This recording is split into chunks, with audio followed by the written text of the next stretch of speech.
If all your beauties one by one, I pledge, dear, I am thinking. Before the tale were well begun, I had been dead of drinking. Oh, hey guys, I didn't see you there.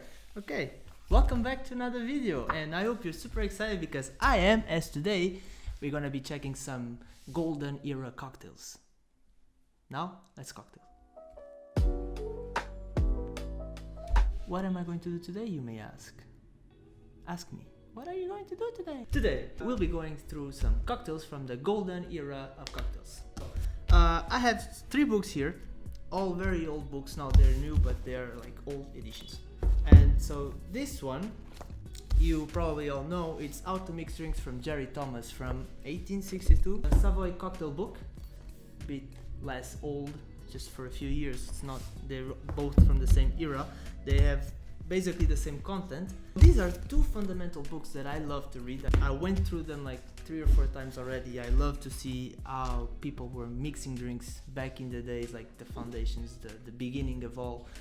It's just amazing. Maybe it's what influenced me to, every time I create a cocktail, it's just spirits and short drinks, strong, boozy. I don't know, I like it a lot like that. Maybe it's because I'm always reading these 2. So today I wanted to make some cocktails and try them out from this golden era. But I'm not going to be using any of these books, as a few years ago I found this cool one. It's from the 1900s, called The Cocktail Book from the British Library. And I don't know, I kind of like this one. I never read much about it, so I just found it like this. It was a bit lost in the middle of all the others, and I bought it because it looked good, but then I never opened it.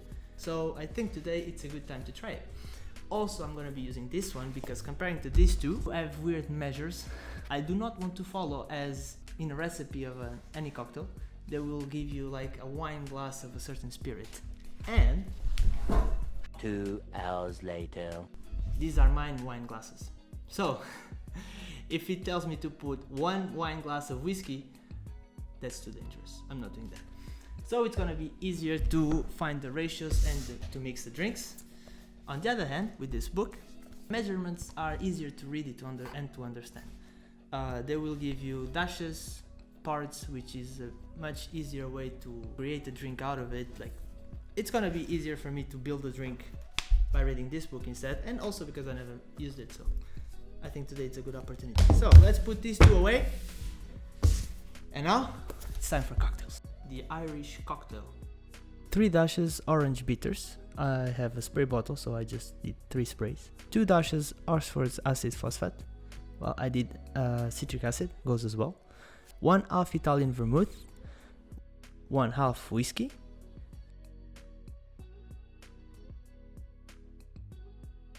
Fill with ice, mix, and strain into cocktail glass. When we see the name Irish cocktail, we think probably Irish whiskey. I didn't have any, so I just went with some rye. And into a cocktail glass.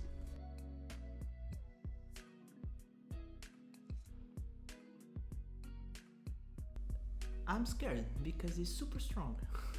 It's just, I drink Negronis in old fashioned, so this should be fine.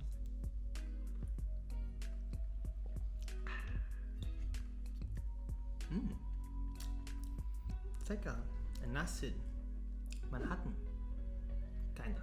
It goes very well. This is so good. Super strong. Luckily I diluted a bit more because I was already expecting this big amount of alcohol to kick in.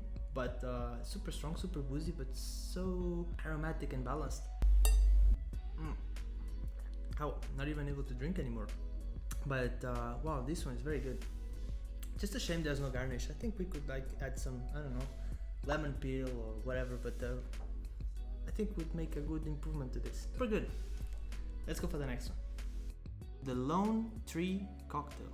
1/2 Italian vermouth. No bitters. The book even specified not to add any bitters. That's fun. 1/2 Tom gin, which I don't have, so I'm just going for a normal London dry gin. Fill with ice, mix, and strain into a cocktail glass. Here we go, we're stirring.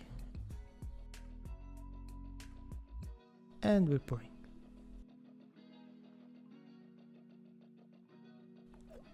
Well, very straightforward drink. Gin and vermouth. Does it remind you of anything? No.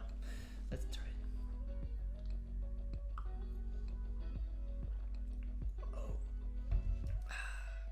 that's a nice kick. That's it, gin and vermouth.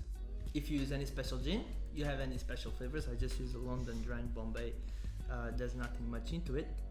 Vermouth as well. You'll change the taste of this cocktail if you change your product, but it's basically just gin and vermouth.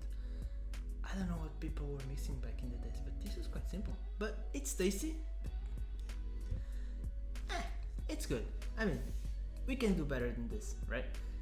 Syracuse Cooler. We start with 3 lumps of ice in a tall glass, the rind of a whole lemon. To make it easier, I'll just take off the edges and rind the whole lemon. All of it. Big spiral.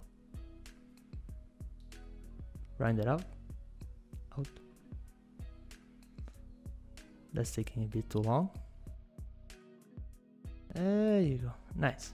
Now, 1 portion of Medford rum. Well, you will see that I don't really have Medford rum. I'm gonna use just Havana 3. It's not the same, I know, but I think it will do. And see, 1 portion. And then 1 bottle of ginger ale. Of course, I didn't do 1 bottle of ginger ale because it wouldn't fit. So I just did a nice top up of ginger ale like this. I know what you're saying. Just a rum and ginger ale. But with a lot of lemon. Let's just give it a try.